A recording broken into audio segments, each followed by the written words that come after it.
Irmãos, a graça e a paz do Senhor Jesus Cristo. Eu queria convidar os irmãos a gente orar mais uma vez aqui. Pedir que o Senhor direcione as nossas vidas. Pai, muito obrigado pelo Teu Santo Espírito na Tua igreja, nas nossas vidas, conduzindo o Teu povo. Usa-nos para o louvor da Tua glória, Senhor. Que o Senhor cresça nesse lugar, como já foi dito aqui, que nós venhamos diminuir para a glória do Teu próprio nome. Em nome de Jesus Cristo. Quero agradecer, pastor, também o pastor Jorge. Eu pensei que ele está aqui hoje, né? Mas nós estivemos aqui, nós não somos novatos nessa igreja, né? No período do pastor Roberto Amanso, missionário Roberto Amanso. Ele esteve conosco aqui em 2016, eu acho, 15, 16 por aí, e o pastor Roberto nos convidou para a gente ajudar aqui no trabalho, que ainda era pequenininho, né?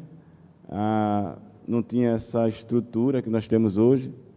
Eu me aventurei em vir um dia de paletó, de blazer, e a América, a esposa do Roberto, disse: rapaz, você é muito corajoso, está muito quente. E hoje eu glorifico o nome do Senhor pela vida do pastor Jorge, o seu trabalho aqui nessa comunidade, a igreja do Memorial da Graça, né? Temos aqui pessoas que deixamos, como Elton, firme e forte do ministério, a sua esposa, também o casal, o diácono Celso, sempre esteve aqui, braçal, trabalhando de frente, e a sua esposa. Eu louvo a Deus porque a gente esteve juntos um tempo, né? E foi muito bom. E como essa igreja é boa, essa igreja ela abraça. E nós fomos do Alto do Céu, da igreja do Alto do Céu, lá no Pinheiro, e nós éramos de uma igreja, como nós chamamos, igreja local, né? Igreja que todo mundo está junto, todo mundo se conhece, come junto, sofre junto, se alegra junto, como diz o apóstolo Paulo. E a igreja do Benedito Bentes, eu costumo pensar que ela tem essas duas características. Apesar dela ser na avenida do Benedito Bentes 2, ela também é dentro da comunidade da Alegria, né, da Grota da Alegria, do Alto da Alegria. É uma igreja que ela pode ser satélite, mas pode ser uma igreja também local, porque as pessoas estão ao redor da igreja, tem muitas comunidades aqui, e eu creio que essa igreja vai crescer, e muito, na graça, no conhecimento, e essa belezura que já está aqui, realizada pelo desempenho do pastor Jorge, e Deus guiando, né? Queridos, eu gostaria de convidar a igreja para a gente ler um texto. Se os irmãos não se importam, eu gostaria que a gente ficasse de pé para ler o texto sagrado. E eu queria, Filipenses, capítulo 2.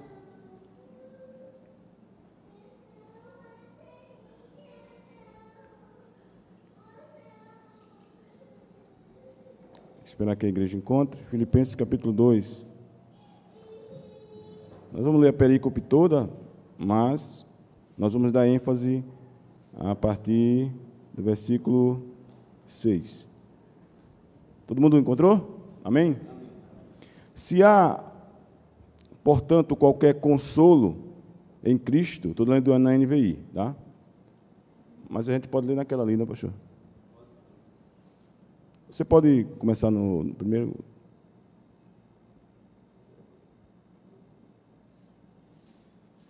No versículo 1, diante, por favor. Sim.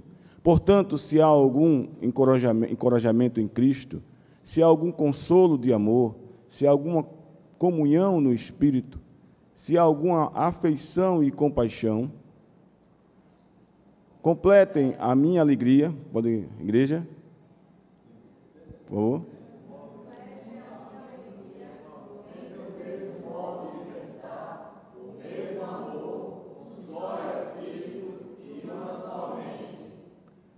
Nada façam por ambição egoísta ou por... Pode aumentar, por favor? Ou por vaidade, mas humildemente considerem uns aos outros superiores a vocês mesmos.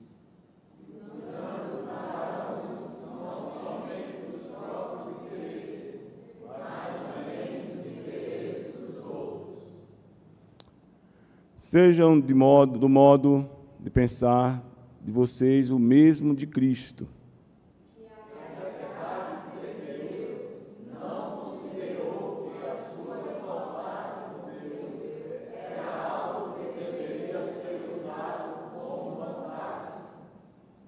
Antes, esvaziou a si mesmo, assumindo a forma de servo, tornando-se semelhante aos homens.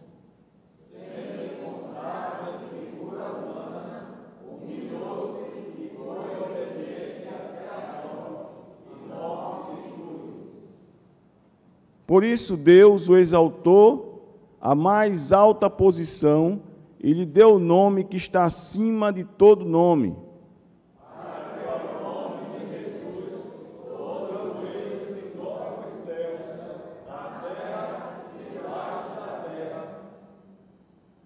E toda língua confesse que Jesus Cristo é o Senhor, para a glória de Deus Pai. Até aí tá bom.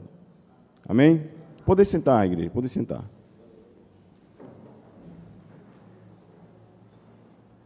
Esse final de semana é um final de semana atípico, né? Feriadão, o pessoal está em casa, outros viajam, a igreja, da outra vez que eu vim, estava mais cheia. Acredito que o pessoal viajou, vai ficar com a família, mas existe um motivo, né? É a Semana Santa, como é denominada. E a Semana Santa, as pessoas se reúnem em torno de uma cultura. Eu vi uma frase essa semana que diz assim: quem domina, o símbolo domina uma sociedade, né? É de influência de um camarada aí na rede social. O símbolo da Páscoa, o símbolo da Semana Santa, da semana em que a Igreja de Cristo, o cristianismo, em que o judaísmo, a cultura judaico-cristã comemora um momento muito importante, que é a passagem da morte para a vida. E o nome Páscoa é isso mesmo, passagem. A gente, quando olha para a história, a gente percebe, dentro das Sagradas Escrituras, justamente isso. Aquele episódio em que o povo de Deus estava aprisionado, trabalhando de uma forma árdua, escravizados dentro das cadeias do Egito, debaixo do domínio de Faraó. E a gente conhece essa história desde a escolinha dominical, que Deus envia um libertador, e esse libertador é Moisés. E Moisés, guiado por Deus, consegue tirar aquele povo. Deus usa Moisés para ser o guia daquele povo naquele período. E ali é instituída a Páscoa, né? A Páscoa ela é instituída naquele momento em que o Senhor, na última praga dos primogênitos, o Senhor disse para Moisés: olha, vocês vão fazer a ceia, vão fazer a celebração, e o Senhor explica para ele todo o ritual e diz: olha, sobre os umbrais das portas de todas as pessoas, dos hebreus, vocês colocam sangue, asperge o sangue, para que quando o anjo da morte passar, não levar, não matar, não destruir. E nós conhecemos essa história, essa narrativa, em que, quando o anjo da morte passa, todos morreram, até os primogênitos dos animais. E o povo de Deus conseguiu sair daquele lugar. Faraó, então, se rendeu momentaneamente. Depois, Deus endurece o coração de Faraó, e ele persegue o povo. A gente conhece essa história, passa na TV, está na televisão, tem novela, falando sobre essa questão da Páscoa, da saída do povo do Egito. Moisés guia o povo, e tem aquele momento em que o povo fica entre o oceano, entre os soldados de Faraó e o próprio Faraó, e Deus faz o milagre de abrir o Mar Vermelho. E aí a passagem, o povo passa com pés enxutos, por dentro do mar, e Deus manda o mar se fechar, e engolir o faraó e seu exército. A Páscoa ela é repetida como um ritual e rememoriar, lembrar do povo que foi liberto, que foi tirado das garras do próprio inimigo, da morte, e foi transportado para a terra, né? E posteriormente a promessa a eles alcançarem a terra que manava leite e mel, que é a Canaã, a terra que Deus preparou para eles. Houve uma peregrinação, o povo meio que rebelde, meio não rebelde todo, se perde pelo meio de caminho, o Senhor corrige o povo, e tem aquela luta toda, e que vocês já conhecem, essa narrativa é a história verídica contada pelo povo hebreu sobre a Páscoa. E a Páscoa ainda é celebrada. Mas quando você chega no Novo Testamento, né, o povo judeu, ele se torna um povo muito, ainda muito, com uma cultura, um coração muito duro, por passar por cativeiros, por passar por misturas, mas ainda esse povo era o povo de Deus, que tinha a esperança do Messias verdadeiro que viria, o Yeshua HaMashiach. E aí Deus começa a falar desse Jesus que vinha consertar de uma forma definitiva aquilo que aconteceu no jardim, que foi a queda adâmica, quando Deus levanta o homem para representar a humanidade, e esse homem cai e peca. Moisés institui as tábuas da lei, a religião judaica surge, o povo evolui, passam os períodos dos profetas, dos juízes, enfim, mas sempre na esperança de que o Messias, o Cordeiro de Deus, que tiraria todo o pecado do mundo, viria para salvar o povo, o seu povo. Esse texto que nós acabamos de ler, ele fala justamente, ele começa com uma exortação, mas quando ele chega no versículo 6 em diante, ele diz assim, 5 em diante, que haja em vós a mesma mente, ou mesmo pensamento que houve também em Cristo, que sendo de forma de Deus, não teve por usurpação de ser igual a Deus. Esse texto começa a relatar a pessoa de Cristo como um Deus, um rei humilde, aquele que obedeceu até a morte e que veio cumprir cabalmente, com obediência, aquilo que o Pai ordenara. E aqui você vai ver nesse texto o que os teólogos chamam de os estágios, os estados e os estágios de Cristo. Ou seja, o que Cristo passou, o que Cristo viveu, o que Cristo suportou para que nós tivéssemos hoje acesso livre ao Pai. Aqui o texto diz assim, e que em vocês haja a mesma mente de Cristo. Aqui ele está falando de obediência, porque ele estava falando aqui no texto dos irmãos não brigarem, não ficarem com raiva um dos outros, mas terem a mente de Cristo, e serem humildes, amarem uns aos outros. E aqui ele disse, olha, Cristo que é Cristo, ele mesmo se humilhou, ele mesmo sendo Deus, ele se esvazia de tudo isso para ser homem e homem de cruz, para ser servo. E aqui a gente pode ver nesse texto que o versículo 6 fala que sendo em forma de Deus, não teve por usurpação de ser igual a Deus, mas fez-se sem reputação, tomando sobre si a forma de um servo, fazendo-se semelhante a homens. Para alguns teólogos, existem duas fases, ou seja, dois estados, que é o estado de humilhação e o estado de exaltação.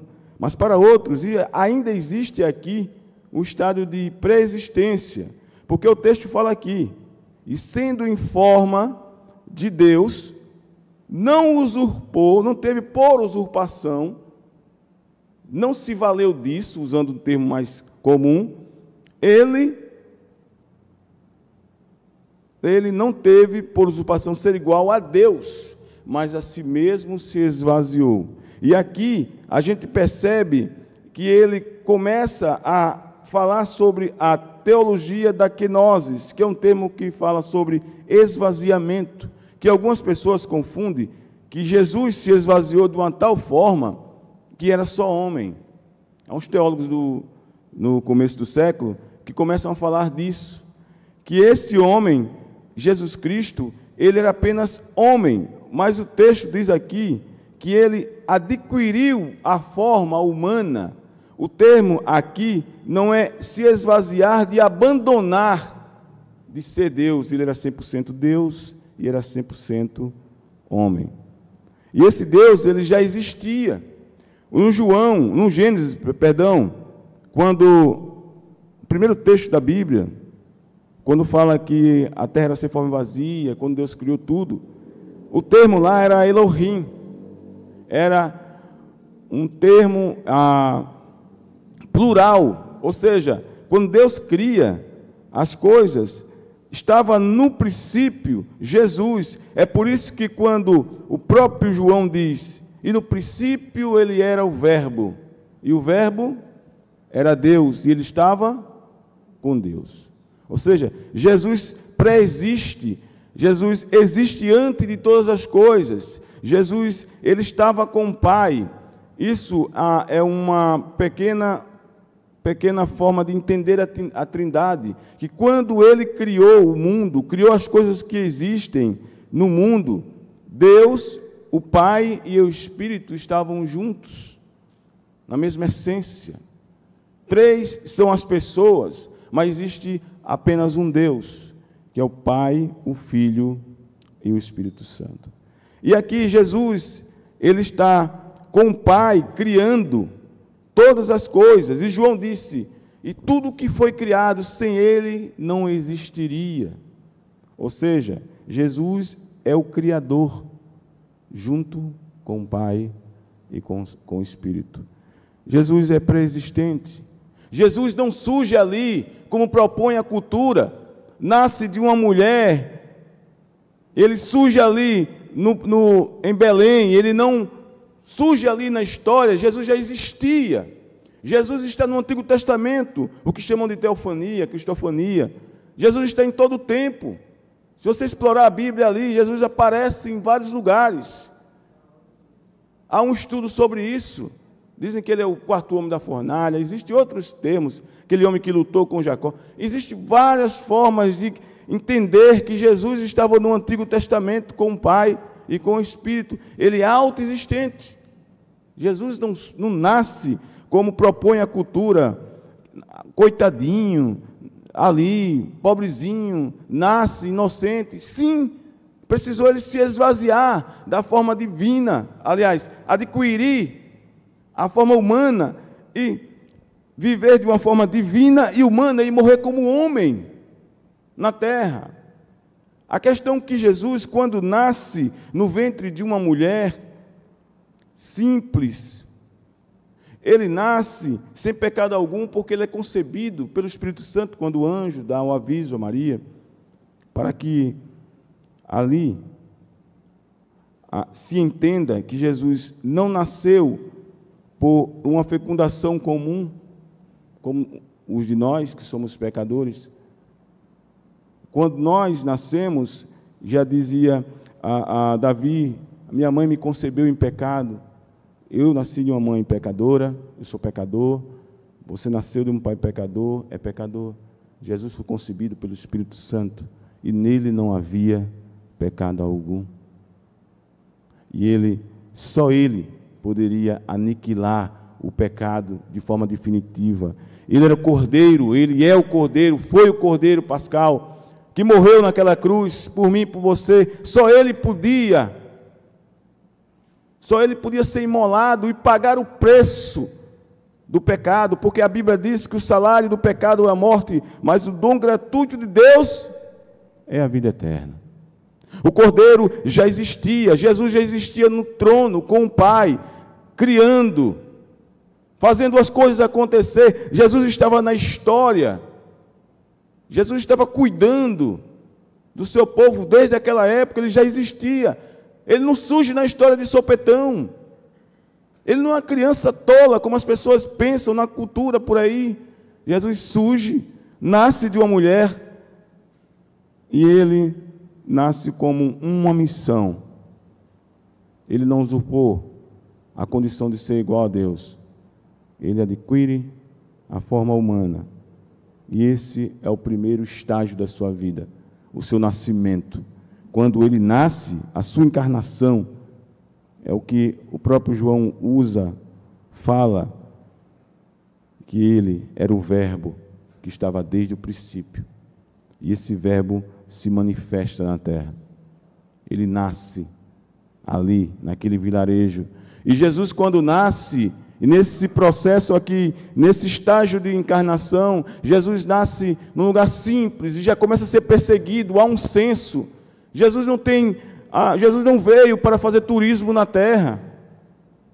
É como o pastor Roberto Diamantino gosta de dizer poeticamente, que Jesus deixa o seu condomínio no céu para morar numa favela. Jesus, ele abre mão, não deixando o seu trono de glória, não, mas ele vem à terra para empoeirar os seus pés aqui, por causa de mim e de você, por causa dos nossos pecados.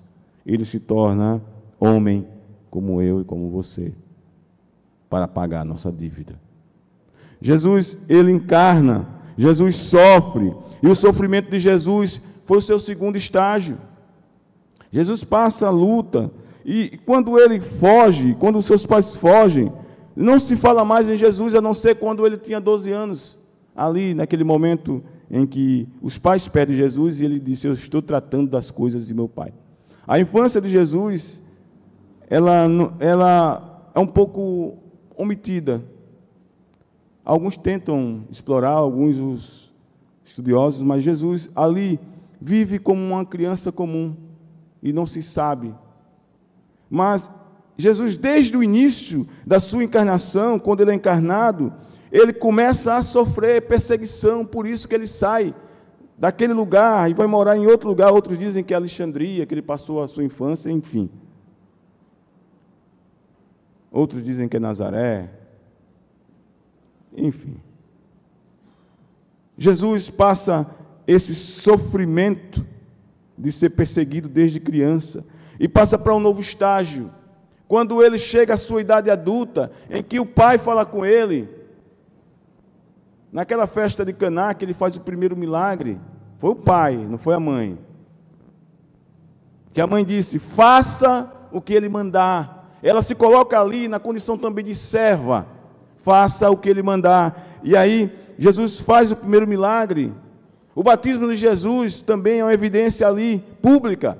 Quando ele se coloca ali para ser batizado por João Batista.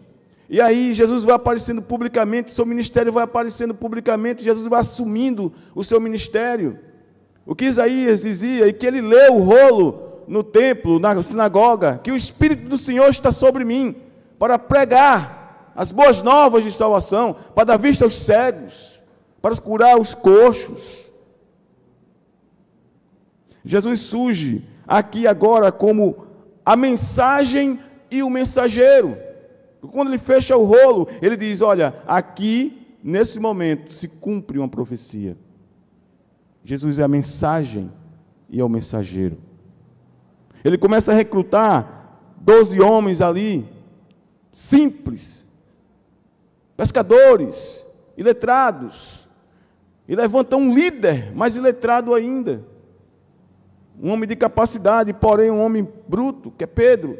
Jesus levanta um exército que sacudiu a terra, que fez discípulos, e que hoje comemora a verdadeira Páscoa, a Páscoa do Cordeiro de Deus, que tirou e que tira o pecado do mundo.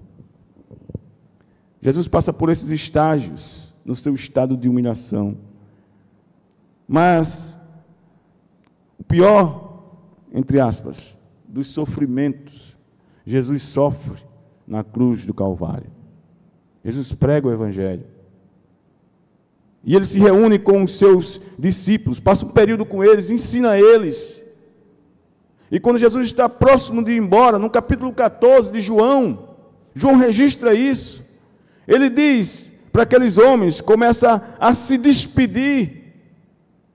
Ele usa aquelas palavras maravilhosas que diz: não se turbe o vosso coração, creia em Deus, creiam também em mim. Na casa do meu pai há muitas moradas.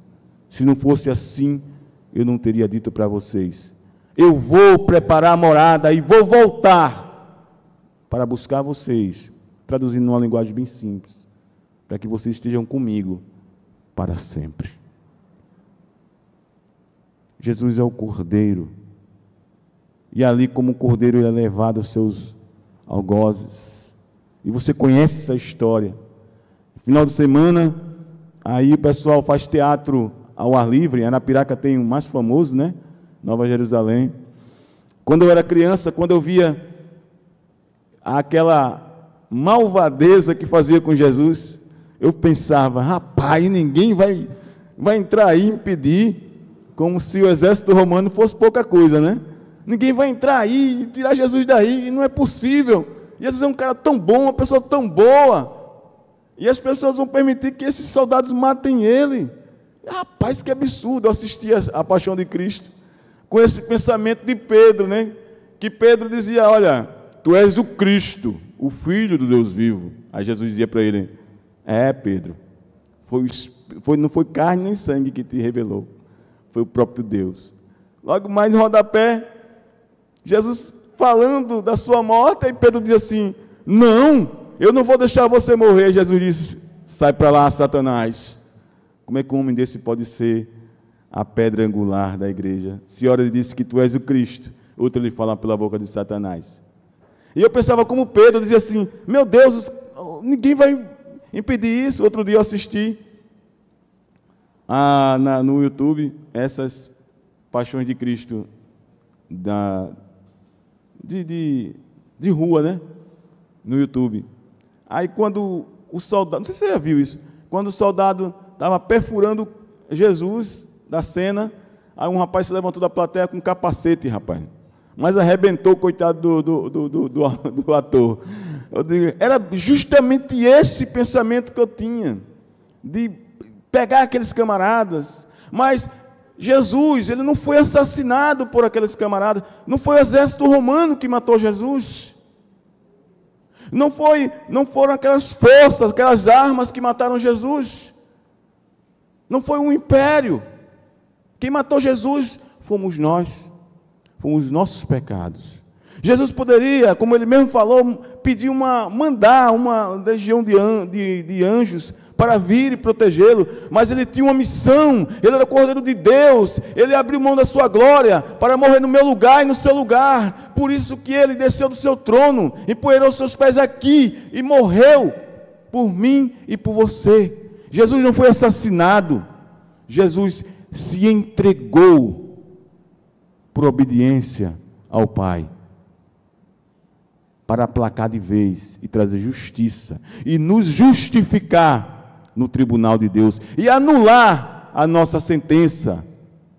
Quando Jesus morre ali na cruz, é o que o pastor falou aqui, ele diz: perdoa-os. As frases que Jesus bradou ali na cruz, uma a gente conhece, é o verbo teléu, é o mesmo que o apóstolo Paulo diz: eu completei a carreira, eu completei a carreira e eu guardei a fé. Eu combati o bom combate, completei a carreira. Esse verbo é de completar, é de pagar, é de cumprir. É parecido com aquilo que você está lá no exército, se você fez exército, que o sargento pega você e diz: olha, faça aí, pague aí 300 flexões, aí você paga. Esse tipo de pagamento, é um sofrimento. Jesus cancela a minha dívida e a sua dívida.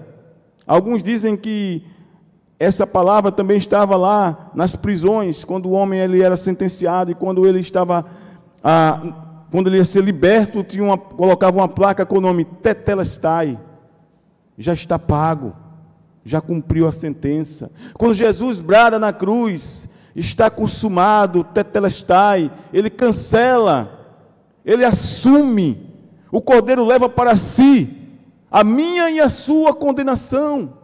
O Cordeiro de Deus, ali na cruz, morre por mim e por você. A Bíblia diz que Deus amou o mundo, e amor não é sentimento só, Ele ama. Vamos supor que seja um sentimento. Deus não tem sentimentos, como o homem tem. Deus ama o mundo, João diz, de uma maneira tal, de uma maneira extraordinária, que envia o seu Filho, nada mais nada menos que Jesus Cristo, o unigênito, para todo que nele crê, não pereça, mas tenha vida eterna. Deus ama o mundo, mas envia a Cristo. O amor é prático. O amor de Cristo para conosco resulta na sua morte, no seu sacrifício. O amor de Deus para conosco é ver o seu Filho na própria cruz e virar o rosto, porque sobre Jesus estava a condenação de todos nós. Jesus aqui, o Cordeiro de Deus, como João diz, ele passa por todos esses estágios, e ele é morto, ele é entregue à cruz, e ali ele brada, e ele sussurra, e ele morre. Ele é levado a uma sepultura, e aí é o seu último estágio. É o seu penúltimo estágio. Ele fica ali na sepultura de um homem. E depois Jesus desce,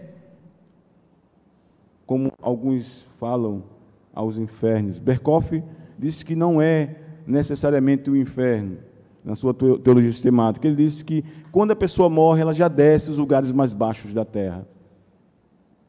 Mas outros teólogos defendem que, de fato, Jesus desce às regiões.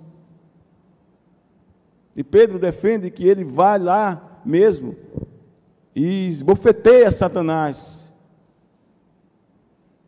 Jesus passa por tudo isso, por todos esses estágios, dentro desse estado de humilhação. Mas o texto continua falando conosco, que ele diz assim: mas Deus o exaltou. Ele deu o nome. Estado de exaltação de Cristo. É o próprio Cristo exaltado sobre tudo e sobre todos. A morte não pode conter o autor da vida. A morte não pode conter a própria vida. Jesus disse: eu sou a ressurreição e a vida. Mesmo que alguém morra, viverá.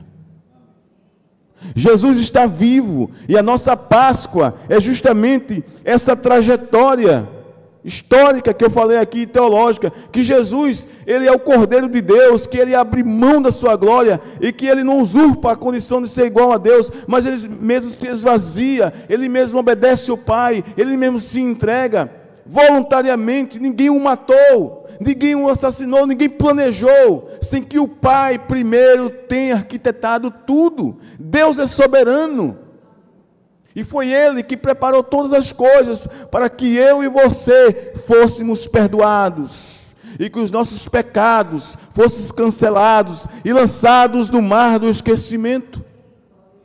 A Páscoa para nós não é coelho, não sei quem inventou. A Páscoa para a gente não é ovo. Se ovo já está caro, imagine de Páscoa.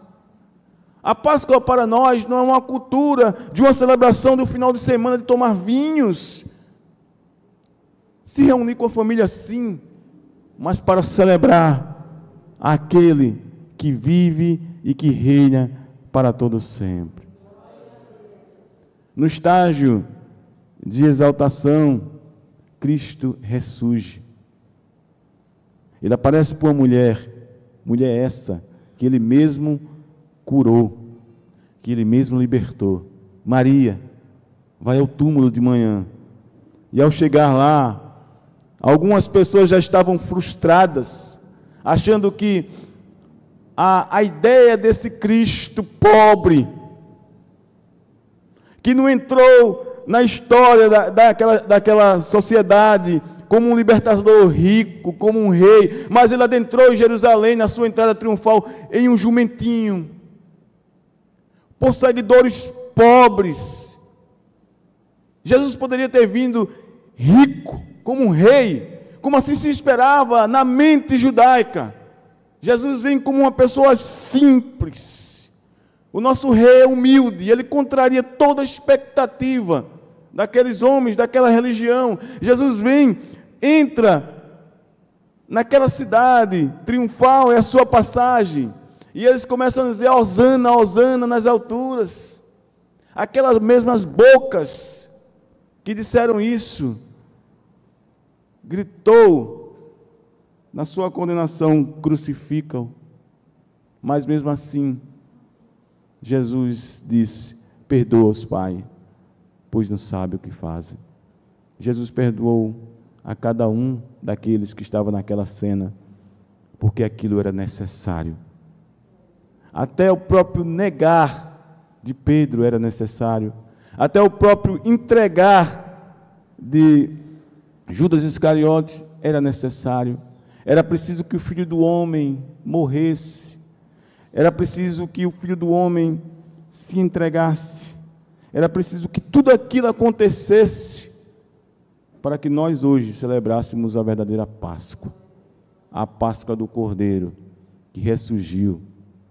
Maria, quando olha para aquela cena, que procura o Mestre, ela ali atônita, e 2 anjos ali ao redor dela, diz: cadê o Mestre?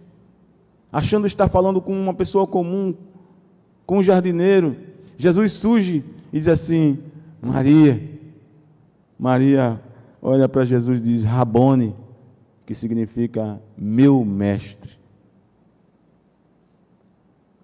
E Maria fica maravilhada, porque ali estava o Salvador da sua vida, como Ele prometera, ressurreto, como Ele nos prometeu, e como Ele prometeu aos seus discípulos na última ceia: eu vou, mas eu volto e buscarei vocês. O terceiro estágio da exaltação é a vinda de Cristo, e ela está próxima. Os sinais todos já estão aí, e Jesus um dia voltará para buscar a igreja que Ele comprou com seu próprio sangue. Um dia Ele voltará. Existe uma palavra antiga hebraica que era marantá, mais ou menos isso. Essa palavra tomou forma, e no Novo Testamento essa palavra, que significava vem Senhor, no Novo Testamento ela é pronunciada com Maranata, ora vem Senhor Jesus. E a igreja crê nisso, que um dia o Senhor, nós estaremos com Ele eternamente, e essa é a nossa Páscoa. A nossa Páscoa é Jesus ressurreto, o Cordeiro de Deus, que pagou as nossas dívidas, que anulou as nossas dívidas, e que levou sobre si, como Isaías disse, e o castigo que nos traz a paz está sobre Ele, e sobre as suas pisaduras nós fomos, somos e seremos todos os dias sarados para a glória de Deus Pai. Ele vive e para sempre reinará na minha vida e na sua vida e nos nossos corações. A nossa Páscoa é Jesus. A nossa Páscoa é Ele, e Ele está aqui nessa noite. E nós estamos celebrando a vida de Cristo. E todas as vezes que nós nos reunimos, o Senhor disse: e toda vez que vocês lembrarem de mim, se reúnam, tome a ceia e celebre até que eu volte. Deus abençoe a sua vida. Essa era a breve reflexão que eu queria trazer sobre a Páscoa, sobre a verdadeira Páscoa, que é Jesus, o Cordeiro de Deus. Amém?